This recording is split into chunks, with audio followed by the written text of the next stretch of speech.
Hello guys, welcome to Chemistry Unboxed.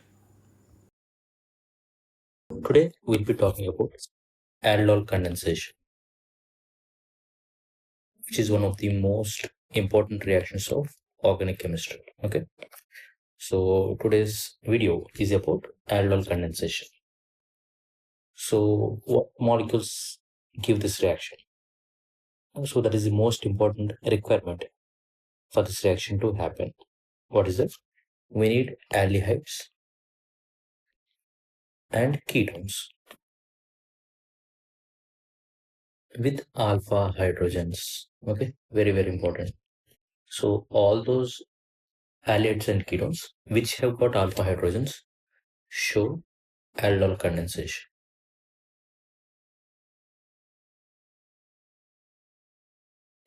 Now the question arises, what are alpha hydrogens, or how do we know, how do we identify halides and ketones with alpha hydrogens? So let me explain. Let me explain this with an example. Suppose if I take acetaldehyde, okay, and what is its structure? There is a CH3 attached to C double bond O group, which is attached to hydrogen. Now, this carbon or all those carbons which are directly attached to C double bond O are what we call as alpha carbons. And what are alpha hydrogens? Hydrogens attached to alpha carbon. Hydrogens attached to alpha carbon. So in this example, we have three alpha hydrogens. So presence of at least one alpha hydrogen is mandatory for that reactant to give or to show aldol condensation. So let us take an example and understand what exactly what exactly is this aldol condensation. So I took this same example, which is CH3 CHO, or let me rewrite it like this. And to this we add a base.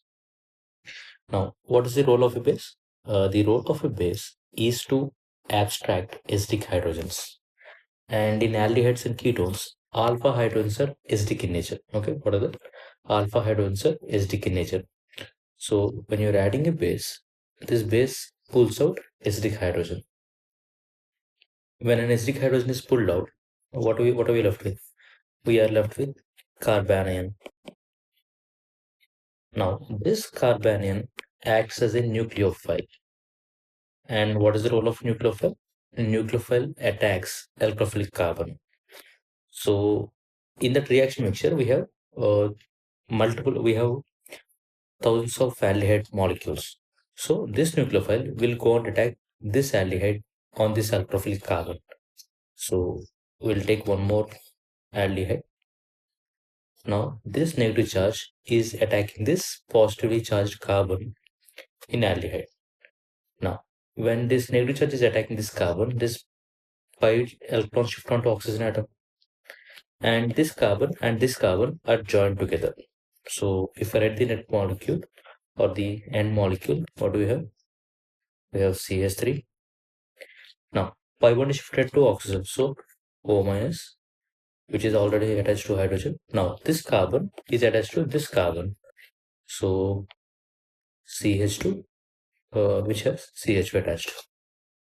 And this on hydrolysis, what happens? This O minus turns into OH, which is alcohol. So CH3, CHOH, CH2, CH. So again, if you remember, this was alpha carbon, this is beta carbon.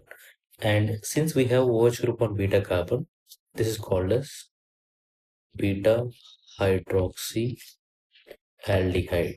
Okay.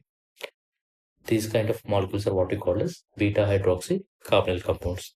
Now, if we heat this further, there will be removal of water molecule, that is one hydrogen from here and OH from here, and H2O is lost, and you end up with an alkane. So that is CH3, CH double bond CH, CHO.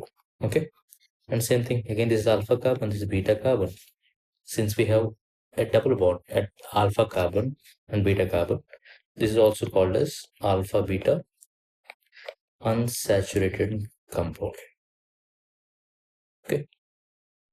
All right. So I hope you understood this concept, and this is all about aldol condensation. Thank you for watching.